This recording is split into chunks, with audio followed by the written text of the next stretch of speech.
You're listening to Extra Innings, presented by Next Level Training Center on the Sports Objective. Join us every Sunday night on Facebook Live and our YouTube channel as we talk East Carolina baseball.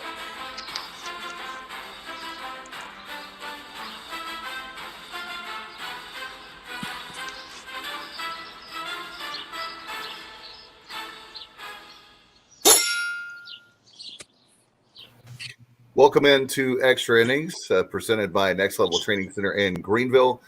And what a great night. Oh my goodness. I can't wait to do this show. We've been waiting all day, especially after the Pirates victory. And Bubba Rosenbaum, I know that you've got to be happy. I'm surprised you didn't drive all the way down to Greenville. I don't even know what time the Pirates are going to get back. Yeah, I certainly would have loved to have been down in Clearwater.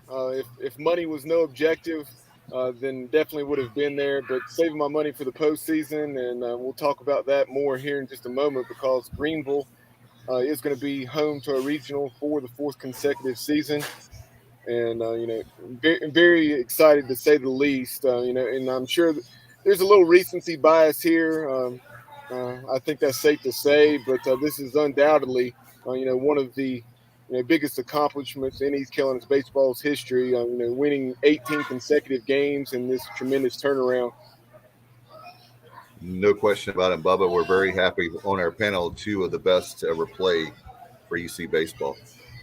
Yeah, we've had these guys on before, and, with the current win streak, winning 18 consecutive games, the second longest streak only to that 2014 that these guys were key cogs on, winning 19 straight games.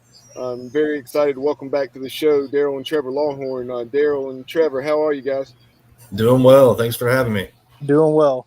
Thanks for having me as well. You guys, being former players, I know that you're happy, but what does this mean? Whoever wants to start first, what does this mean to you? It's got to be that Pirate pride, knowing that, this is a routine, but this year has been definitely not routine or business as usual. Tell you what, it is great feeling being former players, and staying in touch with all our other teammates. They've been keeping an eye on everything too, and to be able to start the way we did and to come this far and finish and still be able to keep going is highly impressive and motivating, and it's great for the program, and I cannot wait to get my seat to that Greenville region this weekend.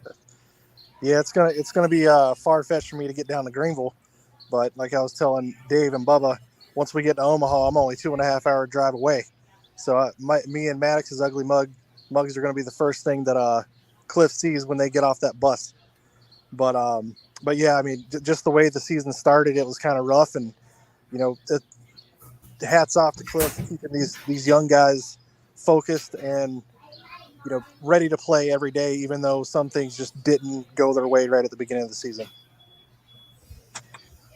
Definitely a tough time, and going in, we knew that once we won the regular season title, going 20-4, looked like it was I believe that point was 38 wins. Bubba's the numbers guy, not me, so that's a stretch. But knowing the fact that we had the regular season title, we felt pretty good as we were talking in the green room that we were definitely going to be certainly a team to make the top, to me, the 64. But as far as hosting, that was still in doubt. And so to have that right before the show, before we started, to be a regional host is so exciting. Yeah, it felt good about it, Dave, going to Clearwater. At the same time, you felt like you were going to need to win a couple of games. And Pirates were obviously able to do that and went 4-0 down in Clearwater. And, Coach Godwin basically said the same after the game today when Stephen Igo, of course, the colors, asked him a question, just what were his thoughts on the Pirate hosting, because it was still obviously not announced until here about 20 minutes ago that East Carolina would, in fact, be hosting the regional for a fourth consecutive season. And Cliff said he felt very good about it after winning a couple games down at the AAC tournament. And that speaks highly with having guys, when you have 40 wins. I mean, now we have 42 wins on the season. And I know that there was a period they were talking about earlier. I had forgotten, Bubba, that because you're the numbers guy, 14-13. Or something like now, guys, 28-5 over the last 33 games, something like that. it's just mind-boggling. It hurts my brain to think It of that. is very impressive. Very impressive. Each year you go into it, and that's all. That's what you talk about, right? 40 wins. 40 wins is going to get you comfortably into a regional, and with a possibility, depending on your strength of schedule, um, to host. So that's what you strive for. 40 wins, and then hopefully, you set yourself up for a good postseason. Yeah, Charles chimes in here on Facebook, mentioning something that I'd thought about. I'm trying to remember what the winning streak was. One of our loyal viewers and listeners, Tom Earnhardt, and I discussed this, and I think I discussed it with others as well. But no way, when our win streak was, I don't know, 9, 10, 11 games, was I going to bring up or winning 23 in a row.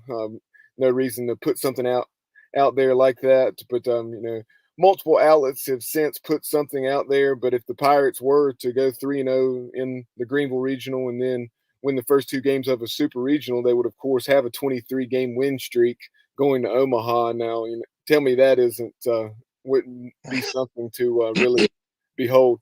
Yeah, that's an omen. That seems like if that were to happen, it's just definitely meant to be, and it needs to be meant to be.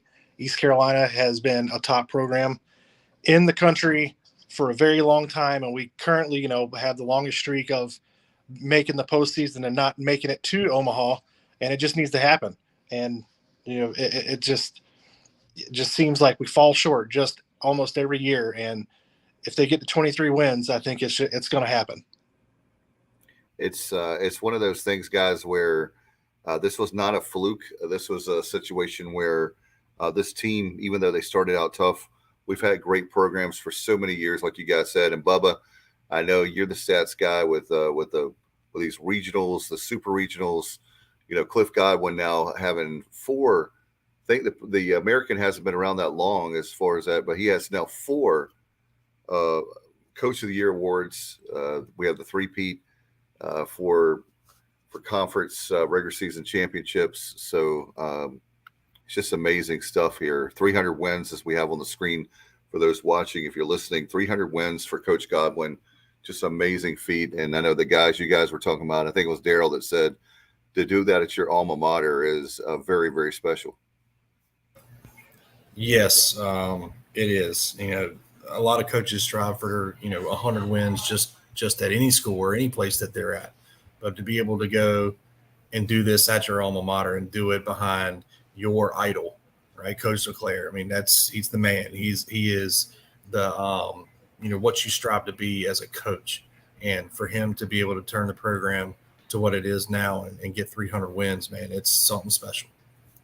And guys, there's a chance that we were talking about in the green room, and I know that we've had some of our friends text us. Bubba, do you think there's any hope to get that national seed, that 8th seed, that final national seed? We've never had that before, to my knowledge.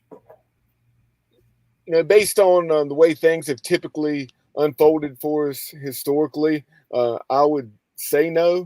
But I guess my guess is that we'd probably fall somewhere in the 10 to 13 range, based on our current RPI and just how things have been done historically.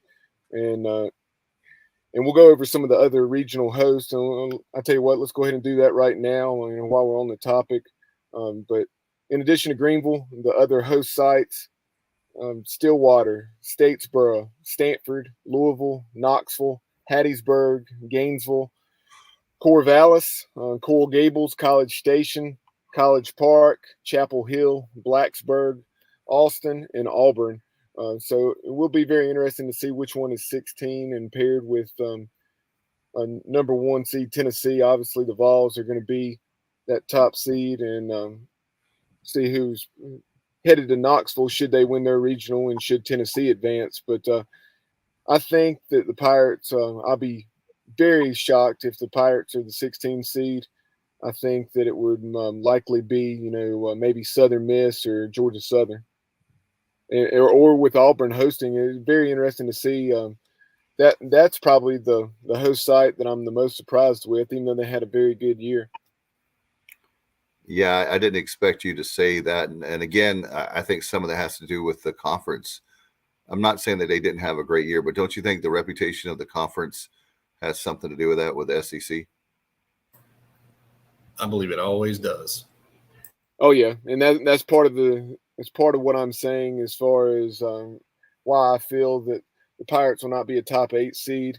Along with some of those things, the body of work, like Cliff said in the post game today, that the Pirates' record against top 50 opponents wasn't the best, but a lot of those games were played early in the season before we hit our stride, and I'm sure the committee may take that into consideration. But I think that eight also, Bubba, that 8 seed was it has always been pretty elusive. Right. Yeah. Going back to 2004, that's the thing. Like, you guys were certainly very deserving and had earned that top 8 seed. And then you go down to the conference tournament and go 1-2 and get a raw deal by the committee. Yeah. That's why it's hard to predict when people are asking us, even now on air. It's really hard to predict because we're not in that room. And I know Coach O would be able to tell us more, but even though he's an expert, he's still not in that room. So no matter if you have experts on or not that has been in that room before, you still don't know what we're still not in their minds. I know that's stating the obvious, but I think that's the biggest thing right now is that tomorrow, Bubba, that's going to be Darryl. We were talking about it I was going to say pregame, but pre-show in the green room. We were talking about that's going to be high noon tomorrow, right, Bubba, when they announce the seating? I believe that's correct. I'll confirm that time. It's normally at noon. So I'll confirm the time and channel for that. And maybe we can find out. I know COVID related, which has messed everything up. I'm not going to go down that path, but I hope that it would be nice to have a place where we could watch where the Pirates are going to go or that sort of thing. Like I know that we've had it Sup Dogs. There's been Mellow Mushroom, but it'd be nice to have a place like that. But I guess that's not going to happen. Yeah, based on what ECU baseball put out on Twitter here within the last hour and a half, I believe they will be watching at Town Bank Tower, and they were encouraging Pirate Nation to come out to Town Bank Tower and interact with the team after the viewing party for the team. So that would be, somewhere around 12:30 or 1 o'clock that you would want to head out there to Town Bank Tower. All right, well that's good. So at least we have that's good to know. I was assuming that it was because of COVID and where we've had it in a restaurant in the past. But hey, Town Bank Tower is very nice, and why not take advantage of a beautiful setting and being right there on campus and Dowdy Ficklin Stadium and all that's fantastic. Guys, as far as we look back on the week at Clearwater, one of the things that is very frustrating. It's great as far as the atmosphere. That stadium is fantastic. That Phillies, I guess that's double-A ball. Bubba, help me out. I think That's double high. A. Oh, it's high A? Yeah, Okay, thank you. down in the Florida State League. Okay, thank you. And that's a beautiful area, but man, the humidity, that heat is. I know they got it was at 93 degrees. When we're watching now. I'm glad I'm in my recliner in my living room, and it's like a comfortable 70 degrees, climate controlled. Yeah, it hits you in the face when you walk out there in weather like that. The sun is not really very forgiving, and neither is the humidity. So, like we said, we're talking about earlier about having that 9 o'clock game. It actually worked out in our favor because it would have been pretty brutal. Had to play a second game right in the midday of that heat. And Bubba, I know that the one thing we talked about going into this week is that we needed to have a good start. And for Tuesday's game, boy, did we ever. Yeah, on Tuesday, not surprisingly, CJ Mayhew got the ball. By doing so, I mean, in addition to, CJ having pitched so well of late, by giving him the ball on Tuesday, and if he did exactly what he did as far as, throwing 60, 65 pitches, then you can bring him back on Sunday. And that's obviously what Coach Godwin and Austin Knight decided to do. And, today he threw right around 40 pitches, which is what I would have guessed. I thought he would go probably 2 or 3 innings, ended up going 3. But tremendous start. He went 4 innings, against USF. And obviously the Bulls, much like they were last season when they played their way into the Super Regionals by winning in Clearwater and then going on and winning the Gainesville Regional. They were in the similar situation once again, but the Pirates came out and jumped on them. And then when there was some adversity there, what an unbelievable sequence where I'm sure you guys saw the highlights if you didn't see it live. A tremendous throw by Bryson Wool, Sports Center top 10. I believe it was number 7 on the top 10.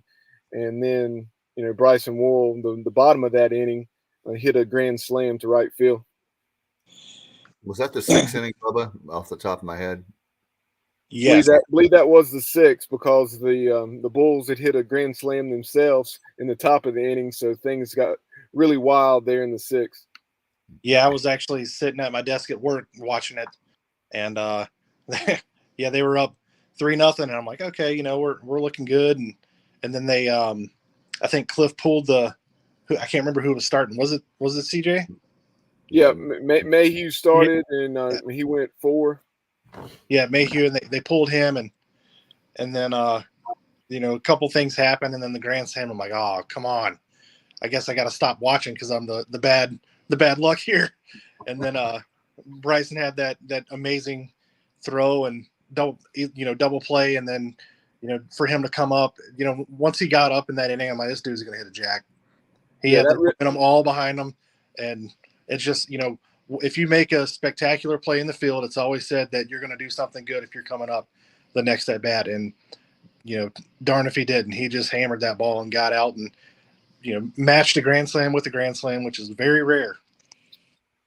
No doubt. And, something that was, kind of overlooked by some people. And I know others pointed it out, and that was a tremendous job by Ben Newton, Pirate catcher. Obviously it's going to be a bang play at the plate because most people thought that it would not be a play, and Ben Newton was able to pick that throw by Bryson Wool and swipe that tag, and it really wasn't all that close. Right, and he did it again today. You look at the play that they made on the double steal where he threw it down, Agnos tagged and turned around and threw it right back to him, and he threw his knee down right in that guy's collarbone and knocked him out from tagging the plate. I mean, great job of protecting that plate and doing what he's supposed to be doing. I think that was, we'll talk about that a little bit the 2nd inning, but man, oh man, that was I was telling the guys, that's a backbreaker for certainly for Houston today. They had to have that double header yesterday, and that was good for us, not good for them to have to play all that, especially for the pitching for sure. Bubba, I know with Tuesday's game, winning that game, the great thing about West, what we said, they had to get off to a good start, is you had a rest day on Wednesday. I don't know if the Pirates went to the beach or not, but they got 1 hour, based on experience and, some things that were less than ideal in the past without diving into that, things that we discussed last week with Matt Bridges and Cam Colmore, things that did not happen during their tenure, but that had happened, there in the first year or two of Coach Godwin's time. He learned, from those experiences, and the team gets 1 hour now on the off days, and so that was the case on Wednesday as well as Friday. Well, guys, for Darryl and Trevor being former players, it's a business, right? I mean, that you can go vacation anytime. Not to knock, I'm not trying to say it has to be 100% baseball, but why else are you there? No, that's it. I mean, you're there to do one thing, and that's what you should expect to do when you're going down there. Maybe a little bit of time with your family after all things baseball is done. You go sit down in a restaurant or do something like that. But being down there and going to the beach and expecting that to get 3, 4, 5 hours of time down there, it's not really realistic. You don't really have time to do anything during the season at all, to be honest with you. And for you guys, what is it like with that conference tournament? I mean, it doesn't seem like there's just like you were talking about the regular season and baseball season, but it's kind of the same thing. You really don't have a lot of time, like people would think, oh, you're down in Clearwater, the Tampa Bay area is so beautiful, and they're talking about the beach and they're talking about all the great restaurants, but you don't have time to do all the sightseeing that people would think. No, absolutely not. I mean, you got your batting practice and all that stuff scheduled from the time you get there to the time you leave before your games. You also got to do all your therapy with your trainers and all that stuff that you got to get in. And yeah, there's no time. I mean, and pretty much your lunches are scheduled out, your dinners are scheduled out, and so it is all strictly business when you're down there. And if you do end up winning, one game and you get a day off, you might get a few hours to yourself or your parents or whatever. But other than that, it's definitely scheduled out. Yeah, I think it starts on like a Tuesday when you go down there and you got the conference banquet, and then you got all the awards, and then you get your practice schedule, and you start get to plan for that stuff, and you got your 2-3 days of practice, batting practice, and then you roll into games, and then next thing you know, it's over, and you blink and you're like, what just happened? Yeah, we were talking to the guys we were talking about in our group text. It'll be great to take a trip down there. Bubba, I know you didn't like that one fan cheering for ECU because it sounded so weird. And we have normally such a great fan presence there. But I guess the travel of going all the way down there, plus knowing that you've got the regional, like Bubba was talking about, it can start adding up because you're hoping that we not only have the Clearwater tournament, which is automatic, but then you have a regional, super regional, and we will Omaha. And those vacation days, I have a lot of them. But if you start taking a few days here, a few days there, that starts to add up. Yeah, I'd say we had a decent number of fans there as far as parents and some other. I know Mike Radford and 3 or 4 guys went down there, and I certainly saw Rick Giles, Ryder Giles' father, and several other parents there. But yeah, that's a venue that outside of UCF and USF, nobody's going to bring many fans there. I mean, so I'm sure the Pirates probably had 50 to 100 people there, if I had to guess, and maybe even more, because I mean, a lot of times with that stadium, it's misleading because with the weather and it being so sparsely attended, people were able to sit under the hangover there in the shade. So even though it is a small crowd, it's not quite as small as it appears, because you have the several hundred fans in attendance that are sitting together there in 3-4 rows of shade. Well, the most important thing is we won the tournament. We don't have to worry about certainly the attendance. Bubba, I know with Wednesday off, do you want to talk about Thursday's game? Yeah, on Thursday, and Pirates, a very unique challenge, playing a team for the 7th time this season, the Cincinnati Bearcats, on very unorthodox schedule because of the Americans' number of baseball playing members. But so this was a game that going in, Cincinnati having to win the tournament, like everyone to advance. They were in a situation. Yes, we had beaten them 5 out of 6 times in the regular season. They won that initial meeting up at Cincinnati on Friday night when we had met, I guess, back in April or whenever that was. But Cincinnati can really swing the bats. And much like today's game, I think Jacob Jenkins Cowart hit an early bomb. And then you also had an RBI from AMAC. Josh Moreland swung the bat well this week. I think he had a hit in all 4 games. Had a couple of triples, had a couple of doubles. Not in that game, but I think he had a couple of hits, I believe, against the Bearcats, maybe 3, and really jumped on them early, which was nice to see, because you knew they were going to put up some runs, and they did that in the middle innings. They made it interesting. They cut our 8-1 lead down to 8-5, but then the Pirates really responded, and, put the foot back on the gas and ended things early, winning 15-5 in 7 innings. Yeah, no doubt. And guys, one of the things that I love about this team is the grit. I know one of the co-hosts, Matt Semenza, talks about that with this team and how special they are. But whenever they're down or whenever they have that, when a team, it just seems like they always have an answer. And the great teams always have an answer for a team like that. Cincinnati was a dangerous team because we beat them, but tournament time is really scary. Even though you should win, doesn't mean you will. Yeah, that's right.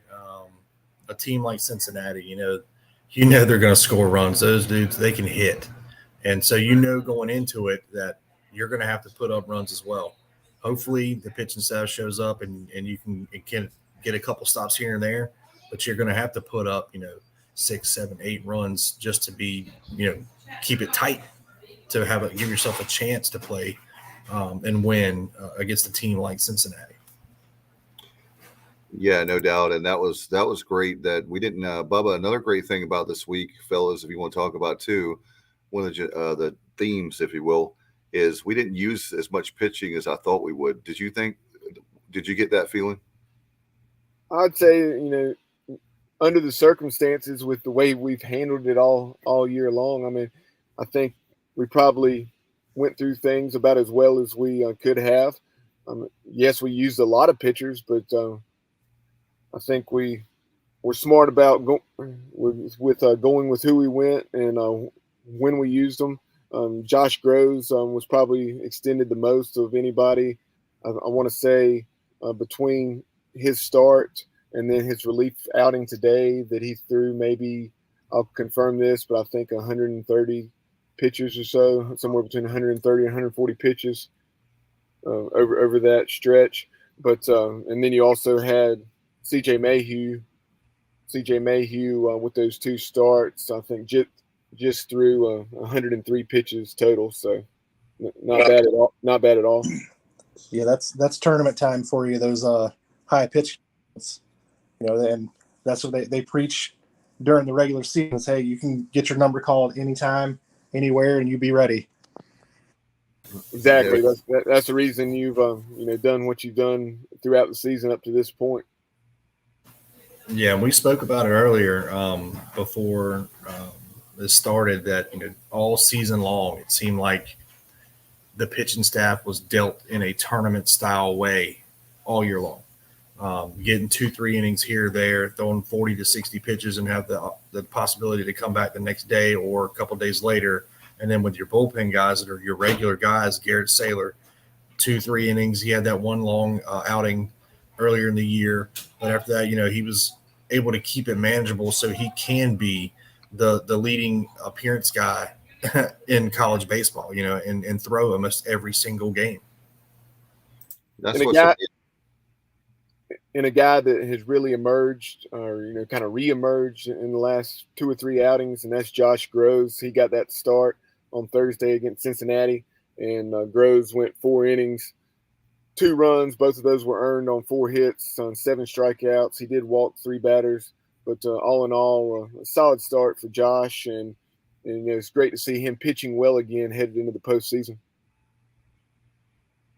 This is by far, and we talked about this preseason, guys, that before we had that we knew that the batters would. We knew the pitching would be there. That's before we even knew about Whisenhunt, really, and then right after Whisenhunt. But I know that we'll get to some of the comments. Thanks for everybody watching and listening. By the way, we'll get to the comments in a minute. But the fact that Cooch was out for 5 weeks, you have no Whisenhunt at all, and you have.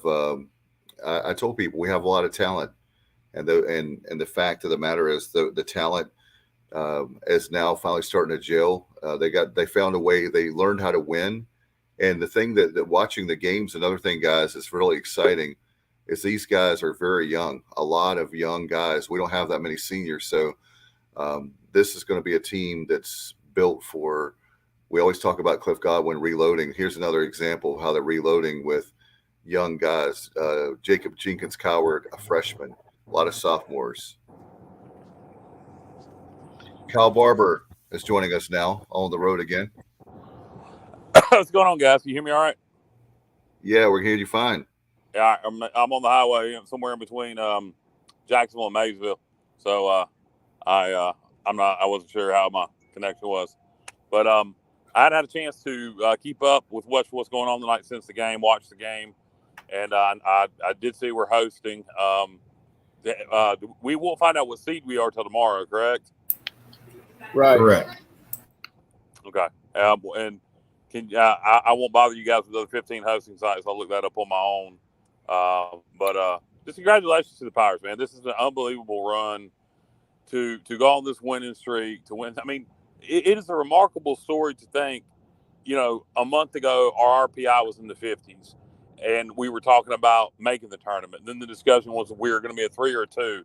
And to end up hosting, to end up in the top 10 of the RPI or whatever the RPI ended up being, if we go out of regionals, and God forbid, that happens, we want to go into Omaha. But this is a remarkable story. I mean, nobody would have predicted this.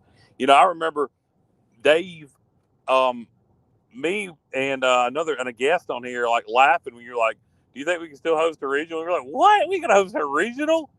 And it's crazy to be sitting here thinking that we are. I'm sure all this has already been said, but I'm just joining. So Actually, it hasn't. And the reason we felt that way, Kyle, and even Coach Godwin, he was being honest after the game. He said he'd have probably lost a lot of money on it, and it's not that he didn't believe in his team. I mean, I fully expected the Pirates to make a regional. I thought we'd probably be a 2 seed somewhere, but the margin for error was so small.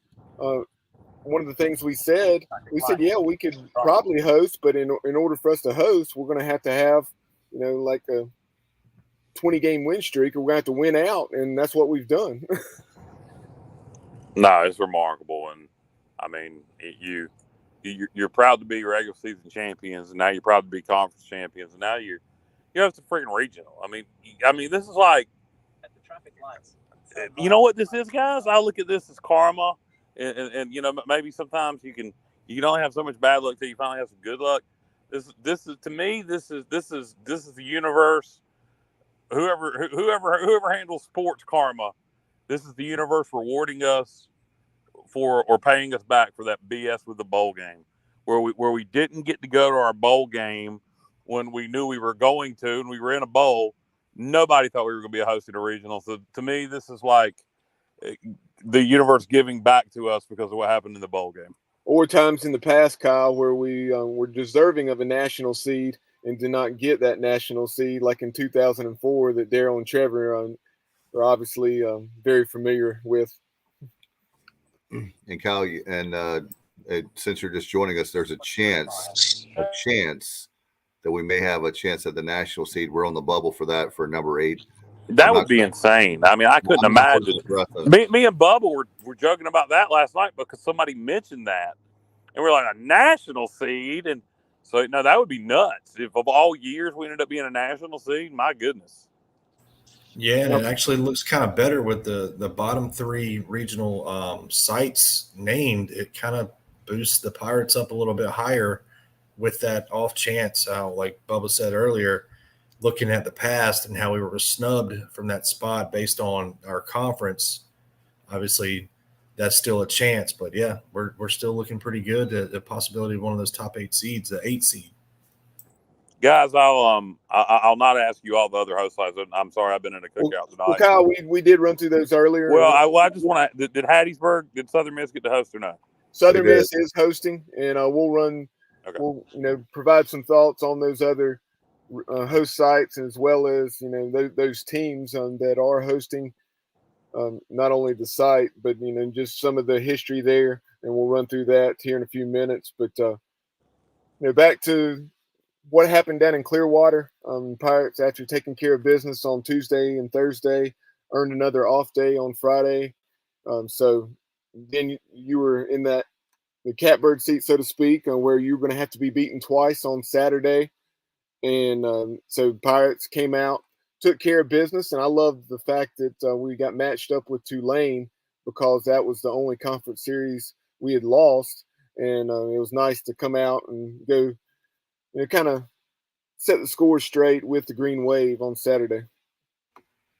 Oh, no question. I tell you guys, there was to me, we were talking about JJC. He made I can't remember what inning the innings run together for me, especially yesterday. I was half awake at that 9 o'clock start. It was good for the Pirates, not good for me. But that catch he made in right field, and it was the 3rd out, and he slams the ball down.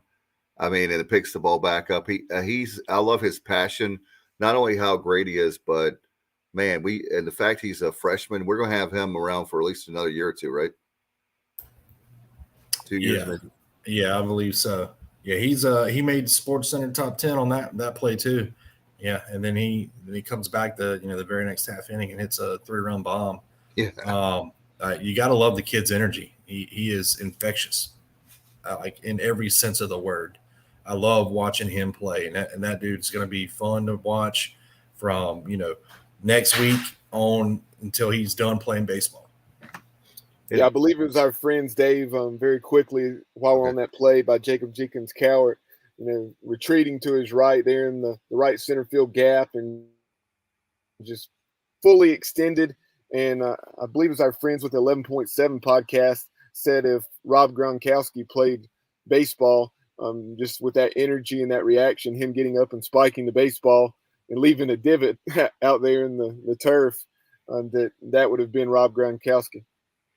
I've never seen that. I've never seen somebody spike a baseball before. Have you got? I mean, I've never seen that before. That was really cool. Like, it's almost like WWE or so. Kyle and I are big wrestling fans. Something like that. It was not something you see normally for baseball. And he did go and pick it up. And obviously, right then, I'm sure Coach Godwin. I was very interested to see how he handled that when he spiked the ball because generally speaking, that's not something Cliff Godwin's about. But I did notice I laughed to myself after the game when I saw Cliff had retweeted it and he made a comment about that energy. Yeah, I think Cliff has had to, kind of adjust his coaching style to all the youngins he has and the way they've grown up playing baseball compared to how we grew up playing baseball and all the energy they bring. And, they bring a little more flash and flair to the game. And I think Cliff is kind of turning the page on being that strict guy and being able to, go roll with the punches that those kids bring. Well, Trevor, since you brought up the topic, very quickly, Dave, I want to get Trevor and Darryl's take on this. I will say it's somebody from their era. I won't call that individual out, but they did say, can you imagine? They reached out to me early in the season. They said, can you imagine what Tommy Eason would have done if we were putting road cones on our head? He said he would have whipped our butts. He would have probably grabbed one of our bats and hit it off our head. I mean, the hockey stick, the cowboy hat, the road cone. I mean, yes, you name it. Tommy would have taken us into the little side bathroom where an old Harrington field and probably would have let us have it. Having a peanut butter and jelly Uncrustable stuffed in your face. Yeah, you guys like the wrestling. He would have definitely body slammed us back there. Yeah, no thanks. We won't have any part of that. But you make a great point, though, with the new players. One of the things I was thinking about, not to get off too much of a topic, Bubba, I know we're trying to finish the week that was, but talking about JJC, these guys are playing, the fact he's a freshman, everybody says that. It's like a cliche now. I can't believe he's a freshman. But these guys have a lot more experience than when we grew up playing, I would think. Don't you think? I mean, with all the – maybe not, but it just seems like they're more experienced coming in now. Certainly more specialization. And yeah, Darryl and Trevor, you can certainly talk more about this than any of us as far as, your experiences growing up, whether, high school ball, American Legion ball, any type of baseball you may have played. But, travel ball over the last couple decades has only, steadily increased in popularity. And I'll let you guys take it from there. Yeah, we didn't have travel ball when we were coming up. It was high school and Legion ball. And then after that, it was done. You probably played a different sport in the fall or in the winter, getting ready to go into baseball again. We didn't have year-round baseball, which I'm personally glad because I probably would have been burnt out from playing that much baseball. But these kids love it. That's what they do. They are out there and they see and play with these guys year-round. And you see it when you're watching them too. They all know each other. It's a different game than what we played. We might have been a little more hard-nosed, and I'm not going to talk to you until the game's over type deal. But these guys are, cutting up with each other on the field because they've been with each other all the way to this point. Yeah, it kind of reminds me of playing professional baseball. When you play professional baseball, you play these guys a bunch of times during the year, and then after the game you go hang out and get to know them a little bit better, and now you're joking and playing at first base, second base, and whatnot. And it's like Darryl said, they play with each other in travel ball against each other all the time because they're the elite, and you're playing against the elite. So you see every pretty much Division I player. Baseball is a small world, and that's just how it seems like they're doing it. Yeah, I was reading that thing, guys. I guess I'm old school, not about not the specialization to have a true athlete to play different sports. In fact, I saw a thing on Facebook where they had Michael Jordan played football, basketball, and baseball in high school. And so if he can play all three sports, then you don't need the specialization, right, Bubba? Yeah, I'm definitely, in a general sense, against specialization, especially at an early age. These parents that push a kid to specialize, 8, 9, 10 years old, I think that's beyond ridiculous. Now, maybe, once you get up to later in middle school or in high school, I'm still really not for it. But, if somebody doesn't want to play other sports and it's clear that that's their top sport and that's where they're going to have a chance to earn a scholarship, then, that's where you have to make your best decision based on, all the information that you have at your disposal. No question. And you like the situation with me, guys. I'll just say this real quick. Sorry. My situation is different than a lot because I'm in Eastern North Carolina. We're a 1A school. So my son and daughter, when they play, they're going to have to play multiple sports because we really don't have a choice. We have 19 sports that we field, and we have to have those kids play. If we don't, then we're not going to be able to field a team. Yeah, that's how our parents handled it with me and Darryl. They let us play whatever sports we wanted to, and when it came to high school, that was the time to make the choice, and that was the time for us to decide that baseball's where we're going to be. Granted, still we're really good at baseball, and football wasn't it, getting thrown around and slammed on the ground. That just wasn't happening for us. So baseball was it, and it just turned out to work out pretty good. And that's one of the things as we're wrapping this topic up about specialization. You hear Coach Godwin say it all the time, as well as other coaches. They're really not for specialization. That when they go recruiting guys, do they bring in plenty of guys that have specialized in baseball? Sure.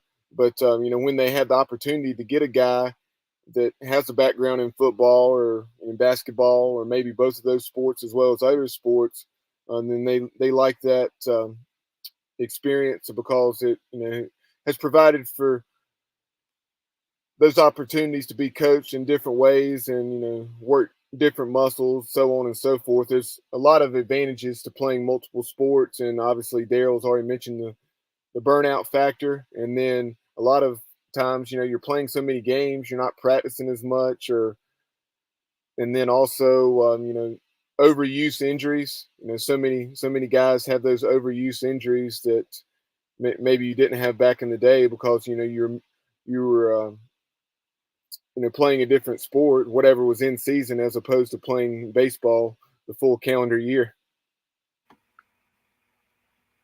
No question, guys. Go ahead. I'm gonna change the subject here briefly, just and it is sort of related. Do you remember the announcer during the game on Friday that kept screwing things up and saying we were in Greenville, South Carolina, and giving distances to different regionals from Greenville, South Carolina? Well, we were leaving cookout here, and you've been here a million times at my friend's house, and but my wife can never remember exactly where to turn because it's all back in the woods. So we put in GPS, and I got on the show here and wasn't paying attention to anything. And I looked up and said, "Where are we at? We're not going the right way." And for some reason, our GPS was taking us to LaGrange, Georgia. So I'm glad I looked up when I did, or it might have been Wilmington before I realized it. But anyway, so it's kind of tying the two together with the misinformed directional announcer, and my GPS didn't want it to take us to LaGrange, Georgia. Anyway, back to baseball. It seems like we don't get that respect either. It doesn't matter what sport they show East Carolina on. They're always going to call us Eastern Carolina for some reason. And I hope that, this postseason will finally get it straight. We get to Omaha and a sign is going to be there. Maybe Trevor can take it down there, and it's going to say, our name is East Carolina. Yeah, I was trying to. I'll be there. Darryl, was that you or Trevor that chimed in on Twitter in response to something I put out there? Yeah, that was Trevor. I was bored at work, and I saw it and kind of aggravated me a little bit. And so I was like, it's never, my comment was, we've never been Eastern Carolina. We'll never be Eastern Carolina. It is East Carolina.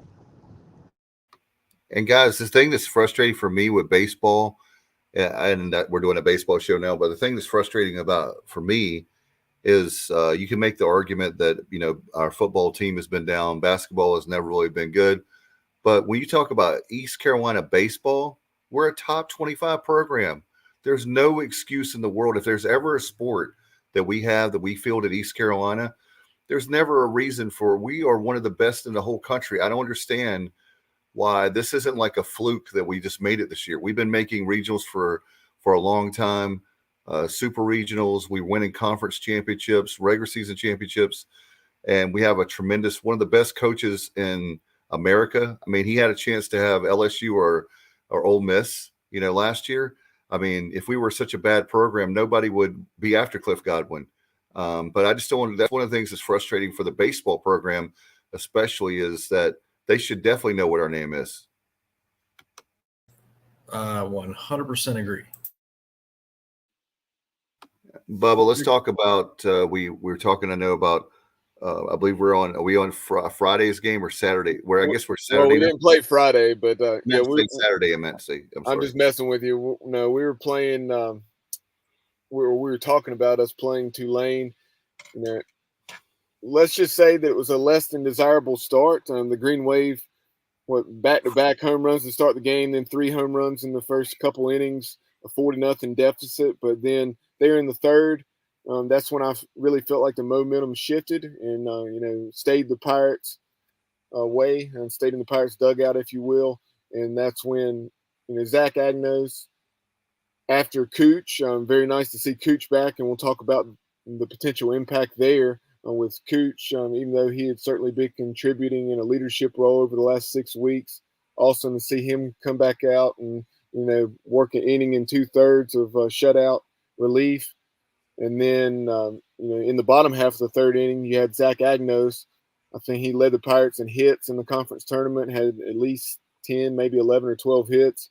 And he hit that bomb to the left center gap. And even though we only got 1 back in the third, you felt like that was the beginning of things. And it certainly was headed into the middle innings. No question about it. When you think about Cooch, I was telling you guys in the group text yesterday, he's such a great guy, and Coach Godwin talks about he's like the hardest working guy on the team. He is. He leads by example. I don't know about his. He's not necessarily, I guess, a fiery guy, the guy in the locker room that yells at people or like gets in your face. But to see him be able to come back, and I was texting Bubba, do you think it'll be 30 or 40 pitches? And he did 32 pitches. So hey, Bubba, I got a stat right for once. But I was happy to see him back out, and certainly. That's great to know, guys, moving forward with the regional and beyond. You definitely need that arm of Jake Coochmaner. Yeah, and you talk about Jake Coochmaner's fieriness. No, it's not JJC, Jacob Jenkins Cowart, and the emotion, the energy that he shows. But at the same time, if there's such a thing as, kind of a low-key fiery guy, I think that describes Jake Coochmaner. You see Coochmaner a lot of times, when the Pirates get out of an inning or have a big hit, big situation in the game, Cooch will be one of the first ones to congratulate whoever just scored the run or whoever just got that final out. I would say that I would call him a grinder. Cooch is a grinder. He gets out on the mound. That guy's going to work. He's going to work quick. He's going to come at you. He's not scared of you. And he's going to let his stuff show. And going back to the game, going down 4-0, and I'm watching it on my phone as we're driving down to Wilmington, and I didn't have not one doubt in my mind that the Pirates were going to come back. In that field and the way they were playing, 4 runs, they're not going to – that's nothing. That is nothing to come back from. And the Pirates proved it. They played a great game. They were able to come back and held them off. Once we got into our bullpen and got their guy out of there, we were able to just stride it out. And guys, the funny thing was that Bubba was talking about those 2 home runs. That pitcher had only thrown 5 pitches. I looked up there, that right corner, and saw 5 pitches, and I was like, I didn't realize. I knew there was 2 home runs, obviously, but on 5 pitches, I was like, wow, that was great. And I'll tell you another guy that really I'm so proud of this year, Carter Spivey, Bubba. Again, yesterday, I forgot how many was it. I can't remember how many pitches it was yesterday, but really proud of him. What a year he's having. Pitcher of the year. And if there was any doubt, which there shouldn't be a doubt as far as people in the conference mind who the pitcher of the year should be, yesterday, Carter Spivey yet again showed it. Yeah, and Carter Spivey worked 4 1/3 in relief, 4 1/3 shutout innings of relief, allowing just 2 hits, 4 strikeouts, a walk, and he did throw 63 pitches and is now a perfect 7-0, while also I think leading the team in saves with I believe it's 6. So unbelievable season for Carter Spivey. Yeah, you can tell how much work he put in compared to last year. Last year, it was his freshman year, and it was a struggle for him. He got put in a fire, and you could tell that it was almost, shocking. And you can see going into this year, and when the first time he took the mound, you're like, oh, okay. He's done some work, and his stuff has gotten a lot better. And kudos to him putting the work in and going out there and doing what he was meant to do every time he's called. I mean, that he deserves to be the first relief pitcher to win the conference pitcher of the year by far. I mean, he nailed it. He has a great season. Yeah, like you're saying, Darryl, 31 appearances. He did start 1 game. I don't recall who that was against, but I believe it was on the weekend when we were, figuring out our pitching situation there early in the season. But and I mentioned 6 saves. It actually is 5 saves. So he's one of 3 Pirates on the roster with 5 saves. Also, you have Ben Terwilliger and then Garrett Saylor. So, Carter Spivey, 7-0. Like I mentioned, the second most appearances on the team behind only Garrett Saylor, who has 34, and a 2.42 ERA. Opponents hitting just 2.32 against him, and his command was tremendous because 68 strikeouts and 67 innings pitched, as opposed to just 23 passes, 18 walks, and 2 hit batters. So, strikeout to walk ratio about 3.5 to 1. Hey guys, one of the things I want to mention too before I forget, I was going to mention last week when we had Colmore and Bridges on, but what a job Austin Knight's done as a pitching coach. I mean, I remember I've heard some rumblings. You know how it is with when you have message boards. Let's just leave it at that. And people were questioning. I mean, why should people question Cliff Godwin? I mean, the guy has won so much, including his 300th game today at ECU.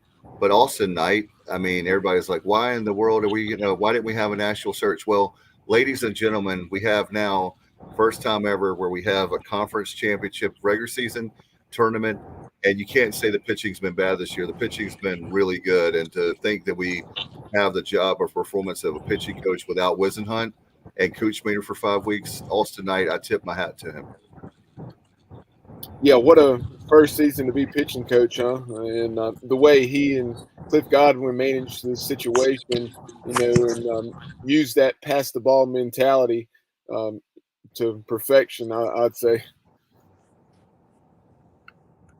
Yeah, usually when you say Johnny Holstaff, it's like we don't really have pitchers. We're just or the quality starting pitchers. But in this particular case, this is the deepest I've seen. Maybe you guys, but it's been a while since we've had where there's so many pitchers. You forget about some of these guys because we were loaded. Not that I'm complaining. We're loaded with talent.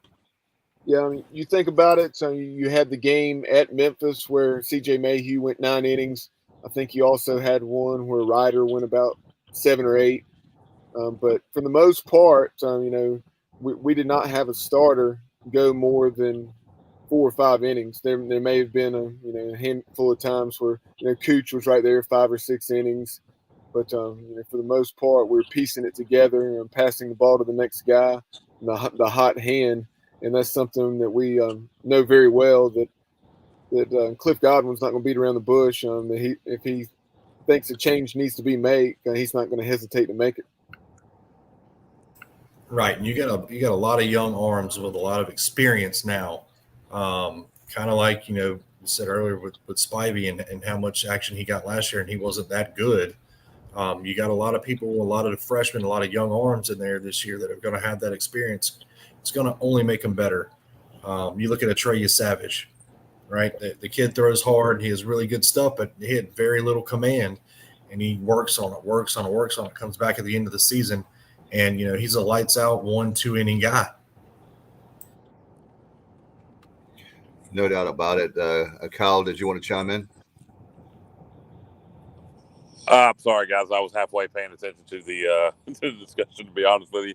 But no, as far as the pitching staff and the job Austin Knight's done in this first year as pitching coach, he's done a great job. And the pitching staff, I think one of you guys said you don't have your traditional, what you think of as Friday, Saturday, Sunday, and then this guy's gonna always pitch your traditional 7-8 inning starters. And but we got a lot of depth, and we got a lot of guys we can depend on. And I think I heard today we've had 11 different pitchers start games this year, and normally that means you probably had a disastrous season, and that's not the case for East Carolina. Is I think early on we were trying to figure out who goes where with the pitching staff, and we because of that we've built a lot of depth, and a lot of guys have different roles they play on the team, pitching, and it's cool to see, man. Like just overall, to me, this season has been kind of an evolution. It's not been like most seasons. I know every season have ebbs and flows, but the ebbs and flows of this season have been so dramatic, and it's just been cool to see the whole team grow, particularly the pitching staff. Yeah, piggybacking off what Kyle's saying regarding 11 guys having started games, you've also had 11 guys earn saves, and we mentioned the 3 that, and then obviously Ben Terwilliger and the others who have earned 5 saves, Carter Spivey, and so just unbelievable, I think. And then you had 2 or 3 more that had earned a couple saves each. So guys, being selfless and doing whatever role they've been called to do.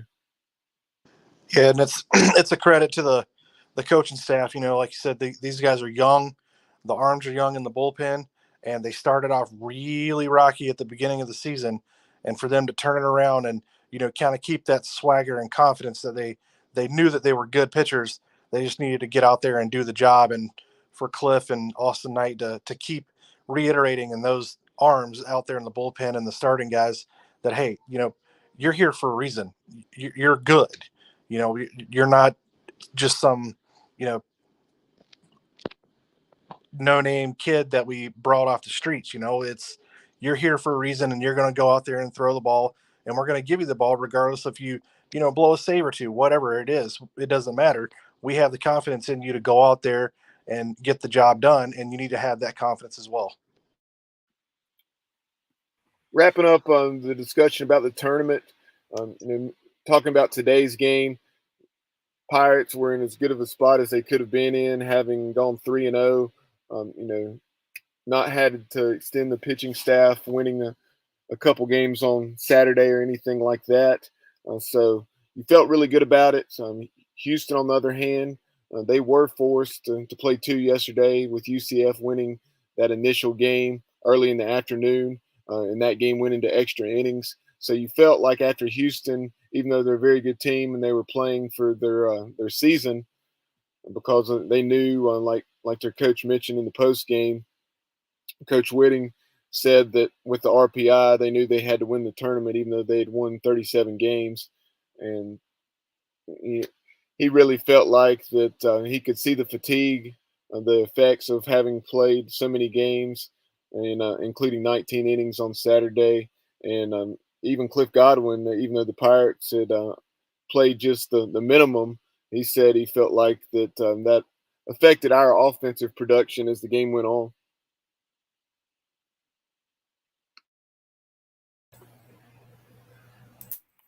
Yeah, he had you knew that was coming, especially with it being the championship and the championship game. And I know Bubba, you wanted to do some comments, or did you guys have any thoughts on? I know one that I wanted to talk about, Bubba, is the fact that I know we had a comment about there was no dog pile today, business as usual. That was really cool to see. Even though I love the dog pile, I think, hey, great that we won the conference, but this is not the last goal we have. Yeah, I believe that was Charles that chimed in with that, and that's something I noticed as well. Just how the guys they certainly showed excitement, but there was no dog pile because it was something that we fully expected to do, and we have bigger fish to fry. Hashtag no dog pile till Omaha. I like it. I like it too.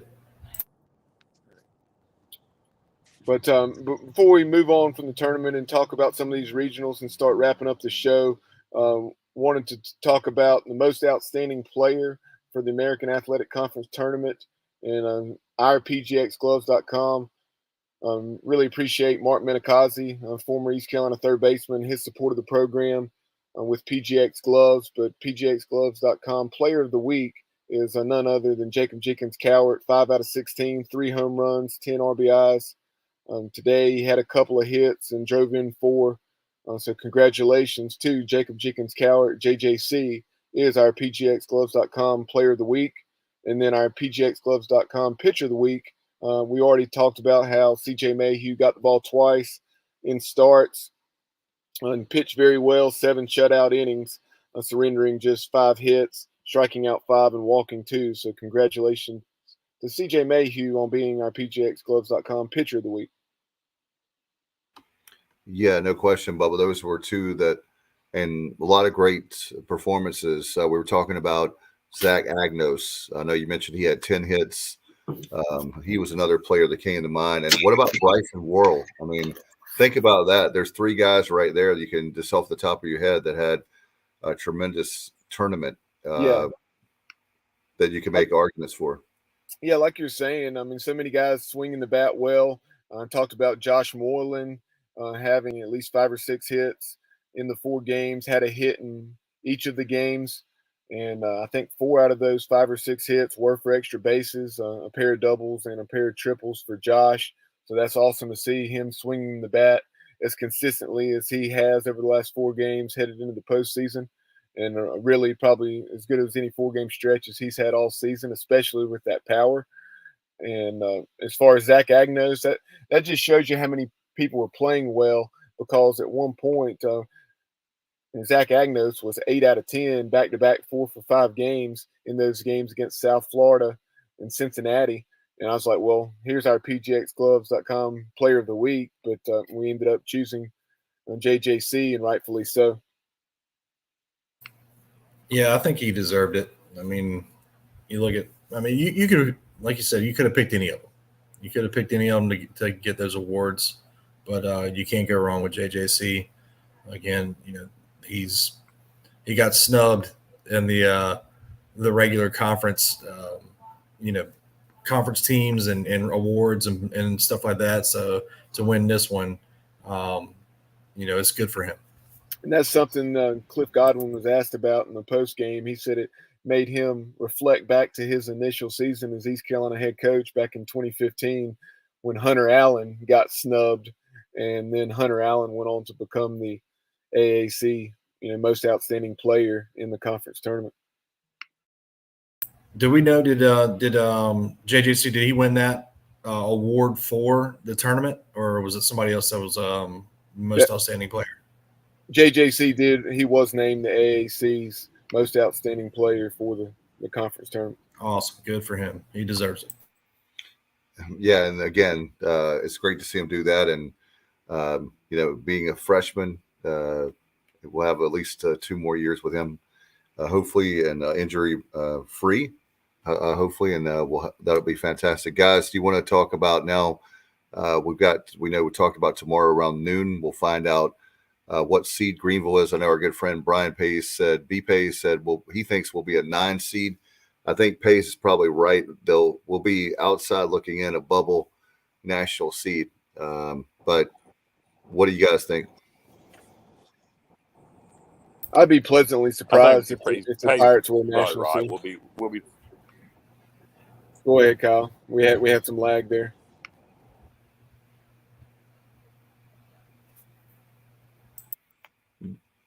Go ahead, Kyle. Well, I think Kyle may be in a bad service area now, but what I was saying is that, like we talked about earlier in the show, I'd be pleasantly surprised if the Pirates did garner one of those top 8 seeds. But I expect us. I haven't checked it. It's ever changing, that RPI as games were finishing this evening.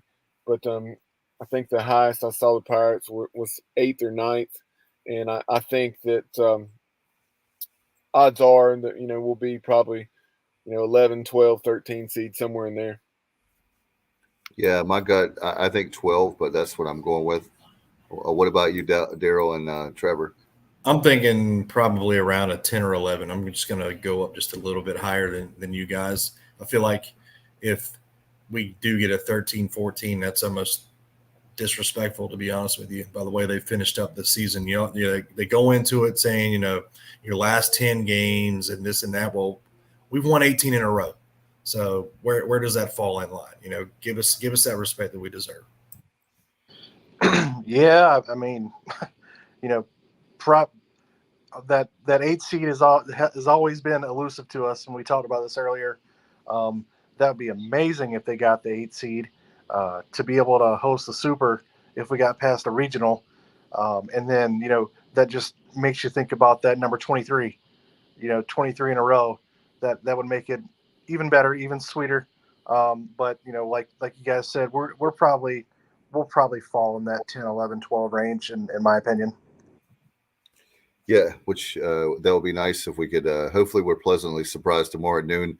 Bubba, did you want to talk about those regionals again, host sites? Yeah, we'll obviously just start off at home with the Greenville Regional. Pirates hosting for the 4th consecutive season. Obviously, there was no 2020 season, so 2018, 19, 21, and 22. And it is the 7th time we've hosted a regional, obviously just the 5th at Clark LeClaire, because in 2001 and 2004, we hosted in Wilson and then also Granger Stadium in Kinston. Yeah, that's another great thing about where the program has come. Having national hosts, when you have commentators talking about how great Clark LeClaire is. Another thing, guys, that's so great about getting that super regional, if we can, to host it, is the fact that our fans are the best. I don't care if you want to call me a homer, go around the country. When you see our fans and Clark LeClaire is rocking, nothing's better. I love the game of baseball, but it's even better when you have the home field advantage. I completely agree. We have the best fans, hands down, anywhere in the country. I'll put them up against anyone. I sure do wish there were metal signs outside of that fence to be banging on to make it just a little bit louder, like it used to be in Harrington Field. But you can't go wrong with Clark LeClaire and everybody that does such a great job out there to support the Pirates and keep the program going. And Bubba, now, Darryl, you were obviously a freshman in 2002. So during that time you were being recruited. The Pirates were hosting that first regional at Wilson and then hosting a super regional. That's something a lot of people, longtime Pirates certainly realize it, but maybe some of the younger Pirates may forget that we did host a super regional. It was just not on campus against Tennessee. Kind of coincidental there. Maybe the Pirates will have an opportunity to run into Tennessee once once we hopefully continue to play the way we're playing and make a run to Omaha. But in that 2001 season, you could have cut the electricity with a knife at Granger Stadium. And I know you had the chance to play in a regional at Granger Stadium where Tennessee was part of it, but UNC Wilmington took care of the Vols, and the Pirates didn't end up getting to play anybody besides Stony Brook and UNCW. Right. Yeah. Let's see here. In 2001, I remember sitting in my computer right over here, over my left shoulder, dialing in to listen to the Pirates play against Tennessee and listen to Chris Berg just, deflate the life out of us. And while he was playing, obviously he was the shortstop for Tennessee. And then my freshman year, we hosted the Conference USA tournament at Granger Stadium, which was an experience, on its own. And then having to go down to Clemson for that regional, which was, you got to face those guys down there. It's a different ball game. But again, I will put our fans up against those fans any day. My sophomore year in 2003, we went down to Georgia Tech, which they were another national seed. And then we ended up hosting in 2004.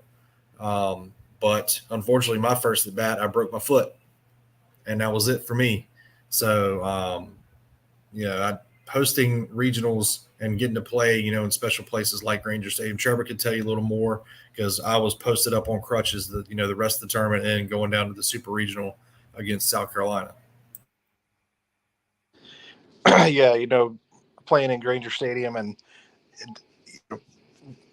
my experience at East Carolina, having to sit out a year from transferring from Barton College to there, and kind of missing out on going down to Georgia Tech, but going down to New Orleans to be with the team when I was not on, when I wasn't playing and I was redshirted, but then in 2004 being able to play in the regional in Granger Stadium, and going up against Stony Brook and then beating UNCW a couple more times after they ended up throwing their ace against us in the last game at Harrington Field, and they wanted to go out strong against us, but then we turned around and put a butt whooping on them 2 games in a row to send them packing, and for us to end up going to the super regional down in South Carolina. It's just an atmosphere that I don't think there's any atmosphere in college baseball. Even if the Pirates are on the road, we're going to dominate in fan support, period. So it didn't matter if we played at Harrington Field or if we played at Clark LeClaire, if we played at Granger Stadium, we're going to pack the house. And even so, when we went to, Vanderbilt last year, there was a lot of purple and gold following. And so, our fan base is just, second to none at all. And we talk about the win streak the Pirates are currently on, second longest win streak in school history, having won 18 games. You guys won 19 straight. And Trevor, you just talked about how it came to an end in that game against UNC Wilmington late in the season in 2004. But, just talk about, it's so hard to win games, to produce a win streak of this magnitude, what it's like to be part of such a one since you guys were. Yeah, when you're doing it, you don't really realize it. And, after the fact that you're going, okay, well, how many win in a row? 19. That's pretty ridiculous. And, but, it boils down to, the way these guys started off and then the way they're ending the year. They're hot when they need to be hot. And, having win streaks like that and, being able to put 18, 19 games in a row and hopefully they keep on going and keep on going to Omaha. It's just, you don't really think about it until after the fact. And when you think about it, then it's just like, yeah, how in the world do we do that? Because it's so hard to win games and it's so hard to repeat being able to play at a high level. It's just, unfathomable. Now, during that stretch, Trevor, what was it? You homered, and was it 7 or 8 games in a row or something ridiculous? It's 6 games in a row, and the only reason I remember that is because me and Cliff owned that record together. He homered 6 games straight, and So did I, and so we kind of were sitting in the ECU record books that way together. And then Richard Allsbrook, I know you remember, I believe it was you, Trevor, that hit a grand slam at Duke. It was right after the Pirates, I think, had swept Charlotte and had a midweek game against the Blue Devils there on campus in Durham. And he said, great guest tonight. Thank you for the memories. Two of the best hitters in ECU baseball history. I saw a triple play at Duke when they played. Any thoughts on who comes to Greenville? Yeah, that game we had a triple play and a grand slam, which is, and it was a true triple play. It was a ground ball to Kaz over there at third. He stepped on third and threw it to me at second, and we turned it. And that's not the first time I've been involved in a triple play, but the first time that's been a true triple play. And then the grand slam is, icing on the cake when we were up there at Duke. Yeah, that's a team that, for even though Chris Pollard has done a great job in Durham, the Pirates have had so much success in recent years with Duke, and it's not like they're a cupcake. They've done a nice job in Durham with really with super regionals and different things recently. So it's even more special when you have an in-state rival and you can beat them. And I don't like to use the term own them, but the Pirates have done very well against them. They definitely have, and they're a scary team when you're facing their weekend guys. Just like us, they don't see what the conference sees, on Friday, Saturday, Sunday. So when you get a chance to see their best, you see what they're really made of, and they are a good team. So if Duke was to come to Greenville, that'd be a good matchup. Speaking of who's going to be traveling to Greenville, some interesting comments scrolling back through on Facebook and YouTube. Charles said on Facebook, I think the state of North Carolina will have the most tournament teams. Definitely right up there if they do not. You have North Carolina, who's obviously hosting. And you also have Wake. The Demon Deacons have an RPI that's up there in the top 6 or 8 in the country. NC State had a very solid season. Obviously, Tommy Tanks, and we can talk about that.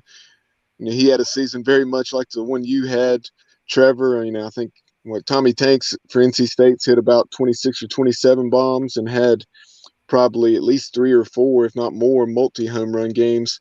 But in addition to those 3 ACC programs, you had former East Carolina head coach Billy Godwin and UNCG, and the Spartans played their way out of the losers bracket, won 4 games, I believe, in 2 days, including 2 over a very good Wofford team today, to go to the Road to Omaha next weekend. And who knows, the Spartans could very well be a 4 seed in Greenville. And then you also had Campbell. They did not make matters easy for themselves in the Big South tournament over at the High Point Rockers Stadium. But they were able to play out of the losers bracket as well and win 2 games yesterday against Charleston Southern to defeat the Bucks and win the Big South and punch their ticket to Omaha, or on the road to Omaha rather, and for the regionals. And Justin Hare's done such a tremendous job there. 4 straight Big South Conference championships, and they are a team. It'll be interesting to see whether they get a 3 seed. I think where their RPI is, they may end up being a 4, but who knows? They may be headed to Greenville like they were in 2019. And NC State, Wolfpack are clearly going to be a 2 seed somewhere, so maybe they come back to Greenville. That would be something. What was that 2019? They came to Greenville, and State and Campbell were here in 2019. Yeah, that was a crazy year, but certainly with what the Pirates had to do to come back, and I guess at Quinnipiac and all that, losing that Friday night game and having to win 4 games at a short period of time was unbelievable. I think, and some of the players have told us that it took a lot of gas out of them, and then having to go to the super regional Louisville, and you have like the first super regional to play. It took a lot out of them just to get to the super regional in 19. Yeah, no doubt. When we lost that game to Quinnipiac, and then, as it always does, the rain impacted that regional and had to play, so many games in such a short period of time. That was something you didn't really feel the best going to Louisville, knowing how good Louisville was. But hopefully that will not be the case this year. But Johnny Gardner chimes in on Facebook saying, in his opinion, I agree with him. The season swung when Ben Newton solidified the catcher spot. And, you heard Coach Godwin say it multiple times in interviews over the last month or month and a half during this win streak that Ben Newton is the glue on this team. And he said also Jacob Starling getting onto the field after his injury. And I know you look at it, he was a second-team all-conference selection. His batting average wasn't anything, that really jumped out at you. I mean, it was, I think, a little below 250.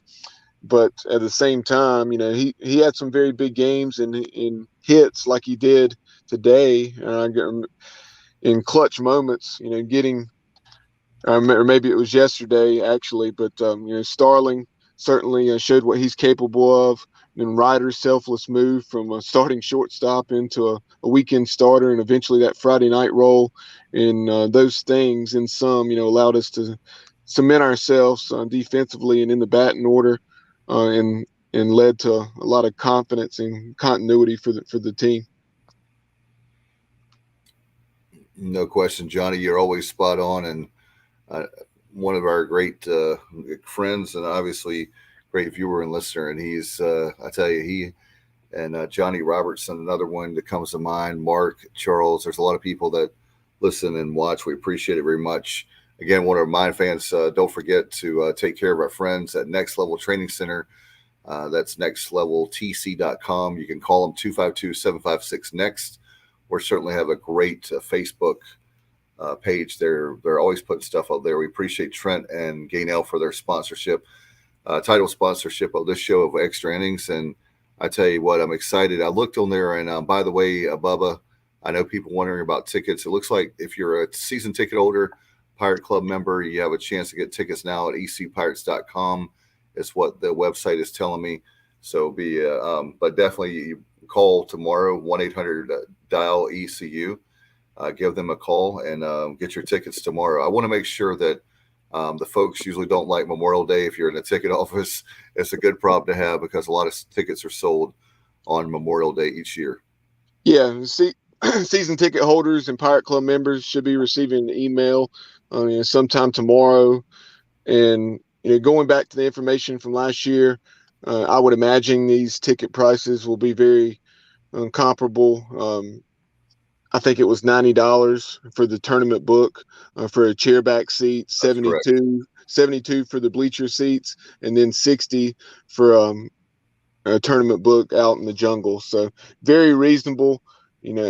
Obviously a lot of the Pirate fans will take in only these Carolina games, but then there are, several that will, be there for the duration. Watching at least some of the games that East Carolina's not playing in, getting a scouting report and just taking in some excellent college baseball. So really look forward to it.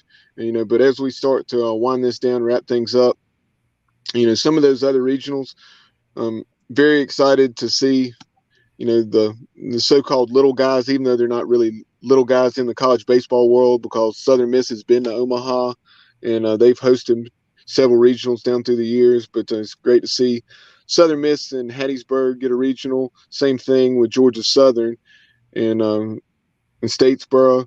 And then, man, what a story Virginia Tech has been with the way they swing the bats. Going to be interesting to keep an eye on them throughout the tournament. And then College Station, Texas A&M is led by Jim Schlossnagel. I know you remember that name, probably Darryl and Trevor, because he was the head coach for all those years at TCU. And then Randy Mazey, your former head coach, or one of your head coaches, served on that staff, and then and is now doing such a great job up at West Virginia. But Schloss has certainly made an immediate impact there in College Station, where he has so many resources with the Aggies. Yeah, he put together some great teams at TCU when we played those guys. So he knows exactly what he's doing. He's a great recruiter, and he's going to put a team out there that's going to be tough to beat. Louisville had been so consistent in recent seasons, and we'll dive more into that throughout this week. We'll work to, once we find out who's headed to Greenville, we'll work to get some of those coaches, beat writers and so forth on to find out, about the teams that the Pirates will be playing or have a chance to play. And we'll take a look around the country as well. And we'll see if we can get some of our friends from D1 Baseball and the 11.7 pod back on to preview some of these regionals. But, yeah, very, very interested to see the bracket unveiled on Monday afternoon. No doubt about it. It's a great time of year if you're a race fan today with Memorial Day, with Coca-Cola 600 and Indy 500. Great for the Pirates to win. First ever to have the conference title and as for the tournament title and the regular season. Coach Godwin's 300th win. We have 18 straight wins. It's unbelievable.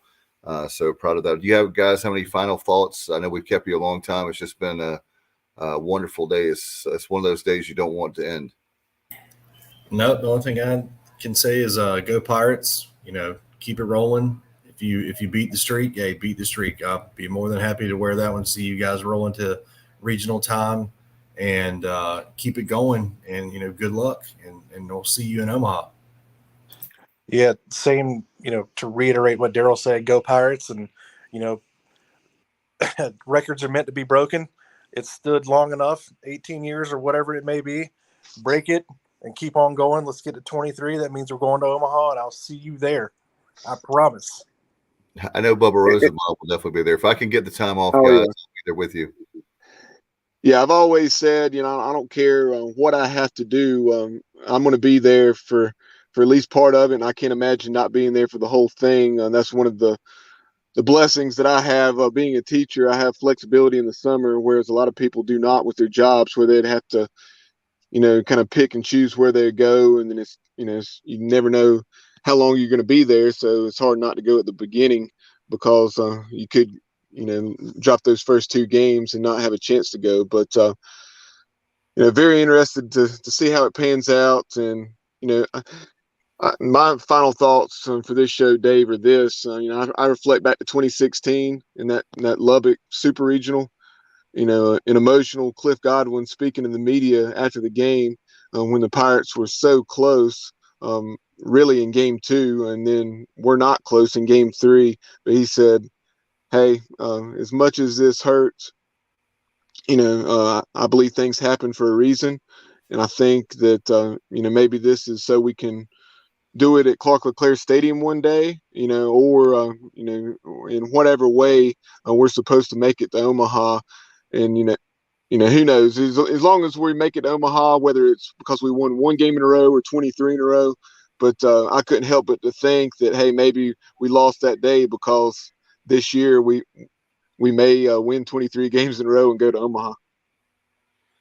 I mean, that's an incredible feat. And just want to thank you guys. I know Richard is, you guys are tremendous. Thank you for all that you did for the program. And it's just great to see that you guys, I know they said, see you guys so dialed in, which is Johnny said that is true. And just a testament to how great our baseball program is, how great our fans are for UC period. Thank you so much for coming on tonight. And like Bubba said, my final thing is just keep it right here, because we're always going to have stuff on social media, and we'll have different guests throughout the week as we walk you up to the Greenville Regional starting on Friday. All right. Well, Darryl, Trevor, thank you guys so much. Appreciate you very much. Love to have you back on here in the postseason, and hopefully we can have you on a couple more times before the season's over. Sounds good. Thanks for having us. Anytime. I'll do it live in Omaha with you, Bubba. Sounds good. I'll certainly be catching up with you this weekend in the jungle. Looking forward to it. All right. Darryl, Trevor, thank you so much. Thanks to all of you listening and watching. You've been watching and listening to Extra Innings. It's brought to you by Next Level Training Center, and you heard it and listened and watched it right here on the Sports Objective. Good night, everybody, and as always, go Pirates. That concludes this week's edition of Extra Innings, presented by Next Level Training Center on the Sports Objective. Join us next Sunday night as we will once again talk East Carolina Pirate baseball. Be sure to follow the show on social media at The Sports OBJ on Twitter, at The Sports Objective on Instagram. Like and follow our Facebook page and subscribe to our YouTube channel. Listen to the show pretty much anywhere podcasts are found. As always, we appreciate you tuning into the show. Go Pirates!